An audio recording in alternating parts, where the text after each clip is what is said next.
এত মজা। নদীটা আল্লাহ বানাইছে স্বর্ণ দিয়ে, নিজে মণিমুক্তা দিয়ে সুন্দর করে সাজাইছে। নদীর পাড়ে গেলে গা কত সুন্দর লাগলো, চিন্তা করেন কত চমৎকার নদী আল্লাহ বানাইছে। আর মধুর চাইতে মিষ্টি, দুধের চাইতেও সাদা হবে এই চমৎকার নহর হাউজে কাউসার বেহেশতের ভিতরে প্রবাহমান থাকবে।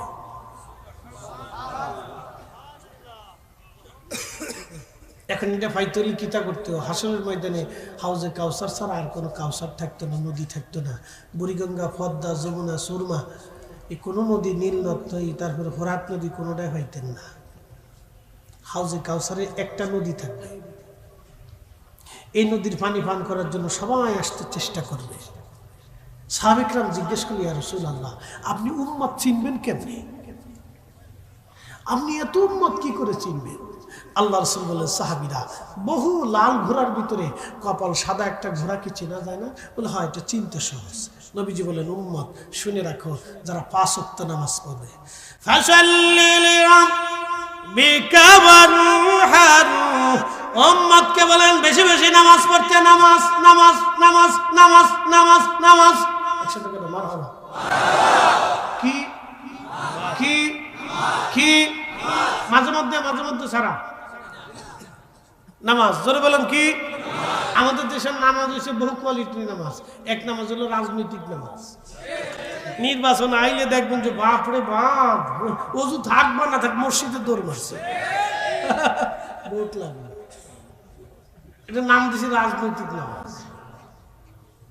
আর এক নামাজ হচ্ছে বিয়াই নামাজ।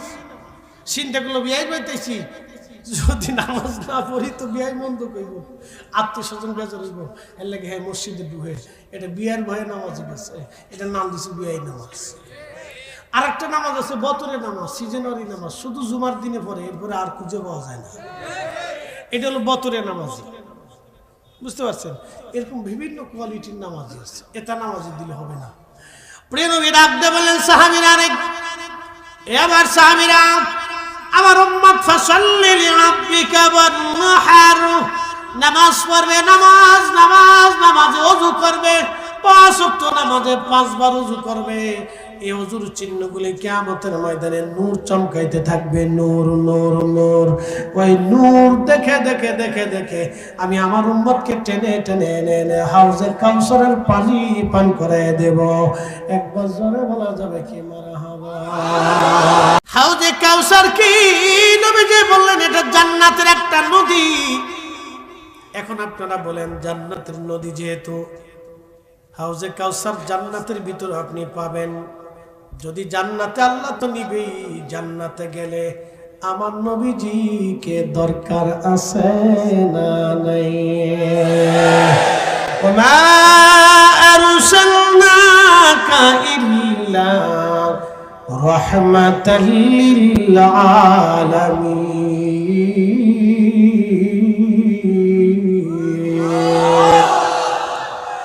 রূহের জগতে নবী, রহমের জগতে নবী, দুনিয়ার জগতে নবী, কবরের জগতে নবী, হাশরে নবী, ফুলসিরাতে নবী, মিজানে নবী, হাউজে কাউসারে নবী, জান্নাতে নবী, নবী নবী নবী নবী নবী সারা উম্মতের আর কোন রাস্তা আল্লাহ রেখে দেয় নাই। আল্লাহর নবী বললেন, এই জান্নাতের এই হাউজে কাউসার নদীটাকে আমার রব্বুল আলামিন হাশরের ময়দান দিয়ে প্রবাহিত করবে। আমার উম্মতরা এই নদীর পারে দাঁড়াবে, আর নদীর এত পরিমাণে পেয়ালা হবে, এত সুন্দর হবে নদী। নদীর নিচ দেওয়া হবে আপনার মণিমুক্তা দিয়ে গাঁথা, 2 পাশ দিয়ে স্বর্ণ দিয়ে গাঁথা থাকবে, সামনে এবং মণিমুক্তা দিয়ে বানানো পান পেয়ালা থাকবে। এত পরিমাণে পান পেয়ালা থাকবে, আকাশে যত পরিমাণ নক্ষত্র হবে এই নদীর পেয়ালাও হবে তত পরিমাণ। এই নদীর পার দিয়ে পেয়ালাগুলি সাজানো থাকবে। নবী বললেন, আমার উম্মত আসবে, আর আমি আমার উম্মতদেরকে টেনে টেনে ধরে ধরে নিয়ে এই হাউজে কাউসারের পানি পান করাই দিব। একবার যে পানি পান করবে, জান্নাতে যাওয়ার আগ পর্যন্ত এই পানির কথা মনে থাকবে না। একবার জোরে বলা যাবে কি মারহাবা? বুঝছো কবরে যে বাটাম চালান চলবে। সহিহ বুখারীতে আসছে, এই পানি পান করার জন্য একদল যাবে, ফেরেশতারা সামনে দিয়ে পর্দা ফেলে দেবে। তখন নবী বললেন, উম্মতি উম্মতি, আমার উম্মত আমার উম্মত। তখন ফেরেশতারা বলবে, ইয়া রাসূলুল্লাহ, আপনার অবর্তমানে এরা নিত্য নতুন মতবাদ চালু করছে। নবী গো, এরা নিত্য নতুন মতবাদ চালু করছে, হাউজে কাউসারের পানি এদেরকে দেওয়া যাবে না। তখন আল্লাহ নবী বলেন সুকা সুকা দুরহা বেদাতির দল লিমান কায়রা বাদি, আমার ইন্তেকালের পরে পরে নতুন নতুন মতবাদ চালু করছে রে, দুরহা দুরহা শয়তান। আর জোরে বলেন নতুন মতবাদ কি? আজকে আমার দেশে একদল আছে 8 টাকার তারাবি বানাই দিল, সাহাবীরা যা করে নাই সেটা তারা করে দিয়েছে, এটা নতুন মতবাদ। কথা বলেন ঠিক কিনা? মন গড়া আলাইহিস সালাম মন গড়া কিতাব, মন গড়া মতবাদ একটা চালু করে দিল, সারা পৃথিবীর মসজিদের ভিতরে ভেজাল বাড়াই দিল। শুধু বাধাই নাই, তাদের ভ্রান্ত মতবাদ হচ্ছে রাসূল করিমের পিতা মাতা 2 জন জাহান্নামী ছিল, তারা কাফের। এটা নতুন মতবাদ। একসাথে বলেন কি মতবাদ? নতুন মতবাদ। এই মতবাদের উপরে যারা কবরে চলে যাবে, হাউজে কাউসার তাদের নসিব হওয়া তো দূরের কথা, হাউজে কাউসারের গ্রাম পর্যন্ত তারা পাবে না। সাহাবীদের ভুল ত্রুটি যারা ধরে, সাহাবীদেরকে গালি যারা দেয়, সাহাবীদেরকে মন্দ যারা বলে, যারা সাহাবীদের ত্রুটি বিচ্যুতি অন্বেষণ করে হযরত উসমানের ভুল ধরে, হযরত উসমানের ভুল ধরে, আলীর ভুল ধরে, ইমাম হাসান হুসাইনের ভুল ধরে, সাহাবায়ে কিরামের ভুল যারা ধরতে চায়, আল্লাহ রাসূল বলেন সুকান সুকান দুরহা লিমান গায়রা বাদি, তো আমার ইন্তেকালের পরে নতুন নতুন মতবাদ চালু করছি, দুরহা দুরহা দুরহা দুরহা, তোরা বেদাতি বেদাতি বেদাতি। কথা কন না কেন? এদের নসিবে হাউজে কাউসার হবে শেষ। এই জন্য আহলে সুন্নাত ওয়াল জামাত ছাড়া কোন মা ওলি জন্ম দিতে পারে নাই। আকাইদে আহলে সুন্নাত ওয়াল জামাত ছাড়া কোন মা ওলি জন্ম দিতে পারে নাই। 360 আউলিয়া, 12 আউলিয়া, 4 তরিকা, 4 মাযহাব, মুতাক্কিদিন, মুতাকাদ্দিমিন, মুতাআখিরিন, সালফে সালিহিন, উলামা, ফুদালা, মুজাবা। আল্লাহুম্মা সাল্লি আলা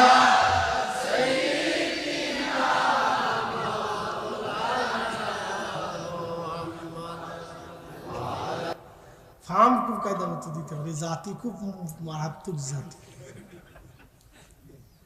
তো যাই হোক, আল্লাহ আমাদেরকে হাউজে কাউসার পাইতে হলে সালাতের বিকল্প নাই, বিশুদ্ধ আকীদা, আকাইদা আহলে সুন্নাত ওয়াল জামাত। প্রিয় ভাই আমার, আমরা কবরে চলে যাব, ভ্রান্ত মতবাদ যেন আমাদেরকে সে না দেয়। কত নানান নানান ধরনের ভ্রান্ত ভ্রান্ত মতবাদ আমাদের পৃথিবীতে আসবে। আল্লাহ নবী বলেন উম্মতরে, আমার উম্মতের ভিতর 73টা দল বিভক্ত হবে, ইল্লা মিল্লাতুন ওয়াহিদ, একটা দল শুধু বেহেশতে যাবে, বাদ বাকি সব দল জাহান্নামে চলে যাবে।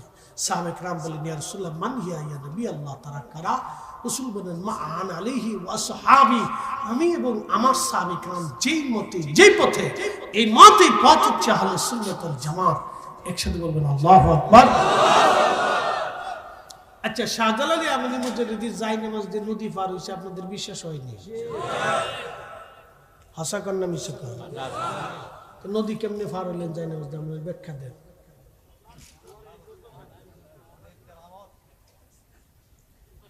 এটা কি বিজ্ঞানের কোনো ব্যাখ্যা আছে? এটা বিজ্ঞান দিয়ে ব্যাখ্যা করা যাবে? সম্ভব? নবীজি মেরাজে গেছে, বিজ্ঞানের কোনো ব্যাখ্যা আছে? বিজ্ঞান বলবে সব অবান্তর, মুসলমানদের কল্প কাহিনী বানানো কিচ্ছা। কথা ঠিক আছে না ভাই? বিজ্ঞান এটা বলবে। আপনি হিন্দুর কাছে যদি গল্প করেন তো হাসবে, ধুর মুসলমান পাগল হচ্ছে। আপনি যদি বৌদ্ধর কাছে বলেন এত পাগল হচ্ছে, খ্রিস্টানের কাছে দূর এটা পাগল হচ্ছে। এগুলো সব কল্প কাহিনী কিচ্ছা কাহিনী বানায় বানায় এরা বলে।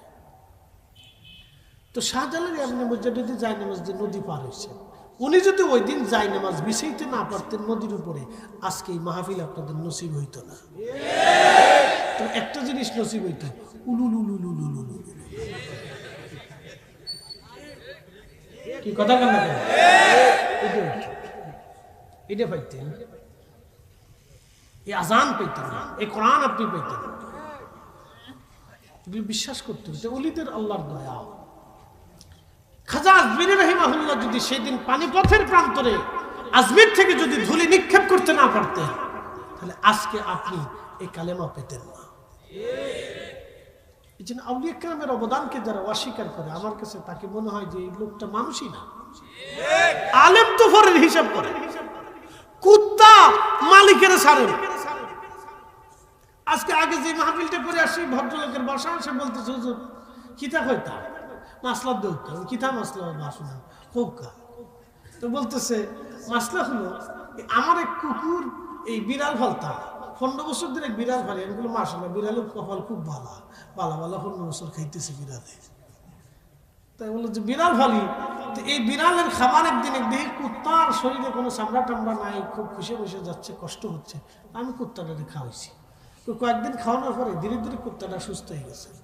এখন কুত্তা আমার পিছে চাপে না, কুত্তা আমার পিছে চাপে না, 40 মাইল দূরে নিয়ে কুত্তা আড়াই খেয়ে চলে আসি, কেমনে কেমনে কুত্তা আমার বাড়ি চলে আসে। আমি কিতা করতাম, কুত্তা কি মেরে ফেলবো না বিদায় করে দেবো? কুত্তা যায় না, কুত্তা পিছ ছাড়ে না, আমার পিছিয়ে পিছিয়ে লেগে থাকে। বলো ও আল্লাহর একটা সৃষ্টি, কিতা করবেন, আপনি ওরে মায়া দিচ্ছেন, ও আপনার সাথে নাফরমানি করতে পারতেছে না। কি কথা কর না কেন? কুকুরে মালিকের সাথে বেঈমানি করে না, ওই যে একটু খাবার খাওয়াইয়া তার শরীরটাকে সুস্থ বানানোর পরে কুত্তা আর তার পিছু ছাড়ে না। সে বলতেছে না আপনি আমাকে খাবার দিচ্ছেন, সুস্থ করেছেন, আপনার পিছে আমি ছাড়তেছি না, আপনার সাথে বেঈমানি করবো না। কিন্তু মানুষ বেঈমানি করে, ছেলে বেঈমানি করে, মেয়ে বেঈমানি করে, বাবা মার সাথে নাফরমানি করে। এদেশের মানুষ বাবা মার সাথে নাফরমানি করে, তো ওলির সাথে নাফরমানি করবে না? আহা, কত চমৎকার ইসলাম তারা আমাদেরকে দিয়ে গেছে। খেয়ে না খেয়ে হাজার হাজার পথ পাড়ি দিয়ে কত কষ্ট করে গাছের পাতা খেয়ে, বাকল খেয়ে, গাছের লতা পাতা খেয়ে তারা খেয়ে জমিনে দিন প্রচার কায়েম করে গেল। আজকে তাদের জিয়ারতকে নষ্ট করতেছি, তাদের মাজারকে ভেঙে ফেলে দেওয়ার জন্য চেষ্টা করতেছি। দুই একটা আজারে বাজারে আছে, এটা আমরা অস্বীকার করি। বাউলা চাওলা দুই একটা আছে, বাউলা চাওলা একটা মরে গেছে, এরপরে এটার মাজার টাজার বানিয়ে ফুলের মতো ফুল বাসর ঘরের মতো সাজাই সুজাই দিয়ে দুই ঢোলের পিটুনি বাইরে দিয়ে খাবো। কি কথা কর না,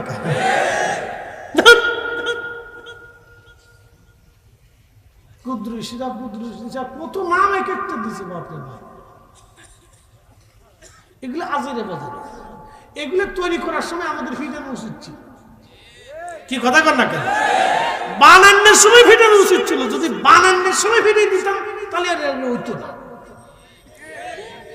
আস্তে কোন কেন জোরে বলে, এগুলোর পক্ষে আমরাও না। এগুলো ফিটাও কায়দা মতো ফিটা। শতান কোথাকার, তুই কবরের পাশে নাচানাচি করিস, গান বাদ্য বিশেষ ঢোল পিঠে শতান।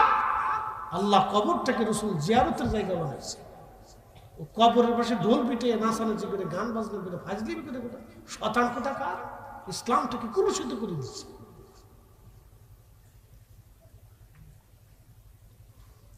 প্রিয় উপস্থিতি আমার হাজিরিন, খুব মনোযোগ দিবেন। দুঃখের সাথে কথাগুলি বলতে হচ্ছে আজ। আহা, কি বলবো, এই হাউজে কাউসার পাইতে হলে আপনাকে নামাজের কাতারে আসতে হবে, নামাজ ছাড়া আপনি পাবেন না। সালাত, সালাতের পর আল্লাহ বলেন ওয়ানহার, কুরবানি করেন হে নবী আমার। উম্মতকে বলেন তারা যেন কুরবানি করে।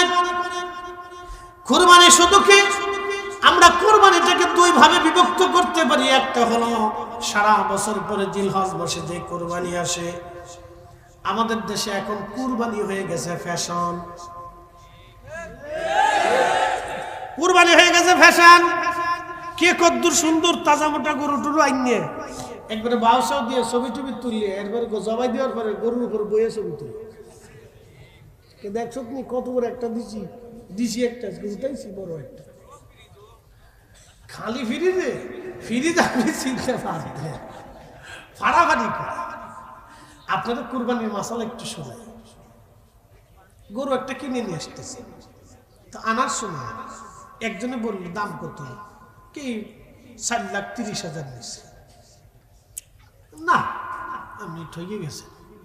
আর একজন কিনছে এই 5,85,000 টাকা দিয়ে, আপনি 20-30,000 টাকা ঠকছেন। তখন আপনার মনের ভিতরে আসলো যে কিটা করলাম, দুরু 30-40 হাজার ঠকলাম। না, এই দালালি লোকটা তো ভালো না। এই তখন কোরবানি শেষ, আবার বাইতে এসেছেন গরুটা, চিন্তা করলেন যা হয় হোক। আপনার বিবি বেগম সাহেবা তিনি দেখে কত নিচ্ছে, 4,50,000। কি ফাঁসের বাড়ি জরিনার বাহে লয়ে এসে 5,90,000 টাকা দিয়ে তুমি 40 টাকা গেল না। এটা কাম করছো নাকি? এটা নিবে না, বাস 2-3 চিৎকার মেরে দিছে না। আমি চিন্তা করলাম দূর ঠকিয়ে গেলাম গা, কোরবানি শেষ। কোরবানি হয়তো ইখলাসের সাথে আল্লাহকে খুশি করার জন্য হচ্ছে, শেষ। আবার চিন্তা যদি করেন যে না গোস্তটা কোন ফ্রিজে থইতাম, কোনটার ভিতরে হান দিতাম, কত বেশি লুকাইতাম, বুড়িটা নিতাম, মাথাটা নিমু, মগজটা নেবো, তারপরে লালাটা নেবো, এর ভিতরে ক্যালসিয়াম থাকে, লইয়ের ভিতরে যদি ঢুকান তো কোরবানি শেষ। আসতে বলেন কেন? কোরবানি শেষ। আচ্ছা বলেন তো কোরবানি কার জন্য? জোরে বলেন, আরো জোরে, আরো জোরে। তো আল্লাহর জন্য হলে কোরবানির গোশত গরিবে খায় না। জোরে বলেন, জোরে বলেন। আপনার ফ্রিজ ভরবে কে? যদি ফরজ না, তারপরেও বলতেছি যদি আল্লাহর জন্য হয় তা আপনার ফ্রিজ ভরা থাকবে কে? হ্যাঁ, গেট লাগানো থাকে না? আচ্ছা থাক, ওটা গরু নিয়ে শুয়ে থাকো। তো গেটের কিনারে মাইক দেখে ভাই সাহেব গরুলে হুতাই থাকো, গরুলে হুতাই থাকো, হুতাই থাকো। মাইক দিয়ে করতে ভাই সাহেব গরুর গোশত দিও না, বন্টন করিও না, হুতাই থাকো, হুতাই থাকো, গরুলে হুতাই থাকো। না প্রিয় বন্ধু আমার, আমরা ফিরে যাব কার কাছে? একসাথে বলেন, কার কাছে? আমাদের কুরবানিটা আল্লাহর জন্য হবে। কুল ইন্না সালাতি ওয়া নুসুকি ওয়া মাহইয়ায়া ওয়া মামাতি লিল্লাহি রাব্বিল আলামিন।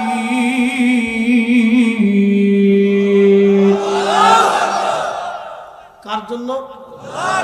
জীবন, মরণ, সালাত, কুরবানি কার জন্য? কার জন্য? গোশত আপনি 3 ভাগের 1 ভাগ আপনার জন্য রেখে দেন, বাদ বাকি 2 ভাগ আপনি একবারে দিয়ে দেন। ওই 1 ভাগের ভিতরেও আপনার জন্য সমপরিমাণ সামান্য কিছু রাখেন, এত খাওয়ার দরকার নেই। কত খাইবেন? বা গরু গোশত বেশি খেলে শরীরে রোগ বেশি হয়, তো কমায় কমায় খান। কদ্দুর রাইখা বাদ বাকি গরিব আসলে দিয়ে দিবেন, রাখেন না, দিয়ে দেন না। মানুষ খাক না, অসুবিধা কি? তা খাক না, মানুষই তো খাই। দুনিয়াতে মানুষ আল্লাহ রসুল বলছেন তুমি যেটা খাও এটা তোমার, তুমি যেটা দান করো এটা তোমার। এই যে সাদা খাইলাম এটা আমার, এটা আপনি আর পাবেন। ওরে মিষ্টি দিছি রে, বাপরে বাপ। যদ্দূর ফার্সে হুজুরি খাইতা বালা করে চিনি দিচ্ছে, খুব আদর করে মাখাইছি হুজুরি খাইতা। তো জানে না জানি চিনি ছাড়া খাই, বেশি করে দিচ্ছে। আচ্ছা আচ্ছা, হুজুর বলে যা অসুবিধা নেই। আল্লাহু আকবার। না, মানুষ আমাদেরকে তার সর্বোচ্চ দিয়ে মহব্বত করে। আল্লাহু আকবার। আল্লাহ একটা এমপি, মন্ত্রী, মিনিস্টারে যা সম্মান না দিচ্ছে তার সাথে বেশি সম্মান আল্লাহ আমরা দিয়ে দিচ্ছে। আমরা মনে করি তার সাথে বেশি মর্যাদা আল্লাহ আমরা দিচ্ছে। আপনারা আমরা আদর করে আনেন, আবার যাওয়ার সময় হাদিয়া তোহফা মহব্বত করেন, ভালো ভালো খানি দেন, সম্মানের সাথে আনেন, বসে বসে কথা শোনেন। এর চেয়ে বড় সম্মান পৃথিবীতে আর কি হতে পারে? আল্লাহু আকবার। আল্লাহ যথেষ্ট দিচ্ছেন। আল্লাহ আপনাদের সম্মান দেন। আলেমদেরকে এদেশের মানুষ সর্বোচ্চ প্রায়োরিটি দেয়। কথা ঠিক আছে না? একটা আলেম যদি জেলখানায় যায়, যেখানেই যাক, সে যেই ধরনের আলেম গেল মনের ভিতরে কষ্ট লাগে যে এটা ঠিক না। কথা ঠিক আছে না ভাই? যে ধরনের আলেমই যাক, সে যেই যাক, জেলখানাতে গেলেও মনের ভিতরে কষ্ট লাগে যে এটা ঠিক না। একজন আলেম তো ভুল ভ্রান্তি হইলে তারা না একটু সংশোধন করার সুযোগটা দেন না, কষ্ট লাগে। তো আপনারা এইভাবে কষ্ট পান যে সর্ব আলেমদেরকে আপনারা একটা শ্রদ্ধার চোখে দেখেন। এদেশের আলেমদেরকে মানুষ সর্বোচ্চ প্রিয়টি দেয়, সম্মান দেয়, কিন্তু আমরা কিছু কিছু মানুষ এই সম্মানটাকে নষ্ট করে ফেলি। এটা আমাদেরই ভুল। প্রিয় উপস্থিতি, এই কুরবানির গোশত শুধু নিজের জন্য না, গরিব মানুষকে দিয়ে দেন। যদি নিজের ভাগের মধ্যেও কিছু থাকে তাও কিছু কিছু দিয়ে দেন। কিন্তু আমার দেশের মহিলারা এমন মহিলারে বাপরে বাপ, এরা দিবার চায় না।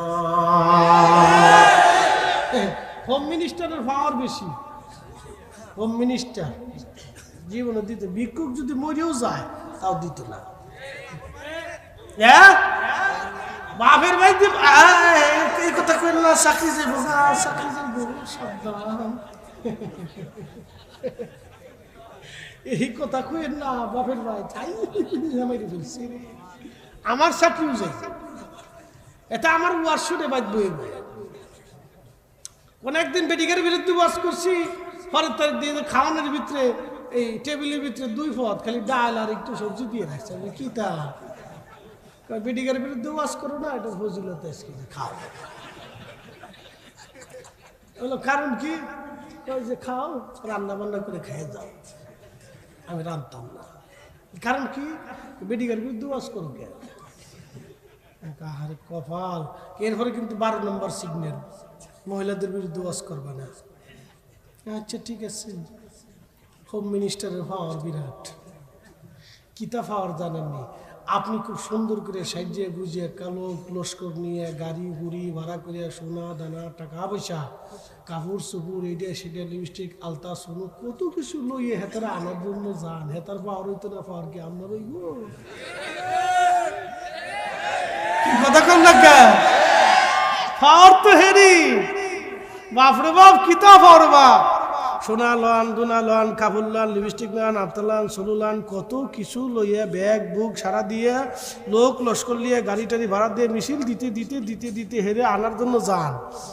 আপনার বাড়িতে হে আসে না ইচ্ছা করে, আপনি আনতে যান। এর লাগে হোম মিনিস্টারের পাওয়ার বেশি, বিরাট পাওয়ার। সাবধান, এইখানে ঝামেলা পাকায় না। আল্লাহ রসুল নিষেধ করে দিয়েছে, সাবধান, এখানে তোমরা ঝামেলা করো না, ফিডি করো না। যদি মারো তাহলে এই ছোট লাঠি দিয়ে ফিটে, তুলার লাঠি দিয়ে জোরে ফিটেন টিটেন দিও না, নিষেধ আছে। আল্লাহ রসুল কইছে যদি বেশি ঝগড়া লাগে তাহলে এক কাজ করো, বিছনা আলাদা করে দাও। তুমি এক বিছনা খেতে, এক বিছনা ভিন্ন করে না, এক ঘরের ভিতরে। যদি তাতেও ঠিক না হয় তাহলে তোমরা এই কথাবার্তা বন্ধ করে দাও। যদি তাতেও ঠিক না হয় তাহলে মুরব্বীদেরকে ডাকে বোঝানোর চেষ্টা করো। যদি তাতেও ঠিক না হয় তাহলে বুঝসুঝের মাধ্যমে তোমরা আলাদা হয়ে যাও। কিন্তু হঠাৎ করে কইতে পারো না, তালাক দিলাম, তালাক দিলাম, তালাক দিলাম, এটা কওয়া যেত। সিস্টেম মতো ধীরে ধীরে ধীরে ধীরে ধীরে ধীরে। হোম মিনিস্টার আপনি হেরে তারা আনতে গেছেন, হে আপনার নিতে আসে নাই, পাওয়ার বিরাট। এই জন্য গরুর গোশত গরিব মানুষের দিতে চায় না। আর যত ভেজালের গুড়া হয় তারা খালি সাবি মারে। চার ভাই জীবনে কোনোদিন ঝগড়া লাগে নাই, এক পাতি লেখায়, এক বিছনায় ঘুমায়, একসাথে কাজ করে, একসাথে চলে। 60 জায়গায় বিয়ে করার পরে যুদ্ধ শুরু হয়ে যায়। যুদ্ধ ভাই করে না তো হোম মিনিস্টারে করে, হোম মিনিস্টারে করে। ভাই যুদ্ধ করে না, হোম মিনিস্টার ওই হোম মিনিস্টার, ওই হোম মিনিস্টার ওই হোম মিনিস্টার। বিরাট যুদ্ধ চলতেছে, বাপরে বাপ, তুফান চলে তুফান। কেউ কেউ চেহারা দেখতে চায় না। হোম মিনিস্টার এদের কারণে পুরুষ মানুষ শেষ হয়ে যেতেছে। আপনি গরিব মানুষের দিতে চাইলেও হোম মিনিস্টার দিতে চান। কায়দা তুমি বেশি বুঝো নাকি? তুমি বেশি বুঝো না, চুপ করো। ধমক একটা দিয়ে বহাইতে দেয়। কি কথা কি খারাপ কিছু ভাই? এই জন্য আল্লাহ রাসূল বলেছেন, উম্মত তোমরা নেক বক্ত নারী দেখে বিয়ে করো, নেক বক্ত নারী দেখে বিয়ে করো, নেক বক্ত নারী দেখে বিয়ে করো। তাহলে হোম মিনিস্টারের যন্ত্রণায় জিন্দিগি শেষ হয়ে যাবে। নেক বক্স দেখে বিয়ে করো, শুধু চামড়া দেখো না, কলিজা দেখো। চামড়া দেখো না, কলিজা দেখো, এটা দেখে বিয়ে করো। কষ্ট হইতেছে না আপনাদের? দুর্নাম করে যেতেছি, বেডিরা দাওয়াত দিত না। যারা শুনবো তারা বুঝে না, এই হুজুরা কোনোদিন দাওয়াত দিস না, দিলে টিয়া দিতাম না।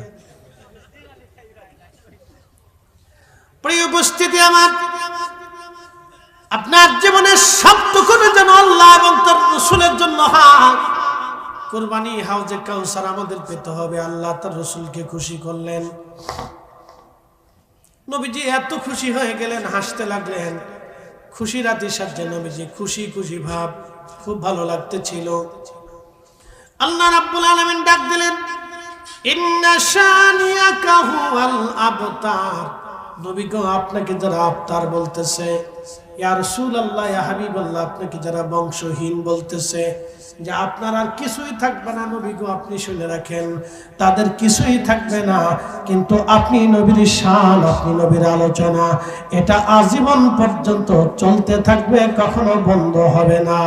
একবার জোরে বলা যাবে কি মারহাবা। প্রিয় নবীজি, আমি আল্লাহ আপনার ধারাকে এমন ভাবে জারি রাখবো, আকাশে বাতাসে, আযানে, কামতে, আশহাদু আল্লা ইলাহা ইল্লাল্লাহ, আশহাদু আন্না মুহাম্মাদার রাসূলুল্লাহ।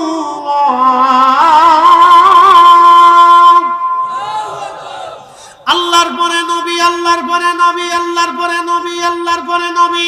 প্রত্যেক মাস ওয়াক্ত আযানে আযানে আল্লাহর পরে নবী, আল্লাহর পরে নবী। একসাথে জোরে বলেন মারহাবা।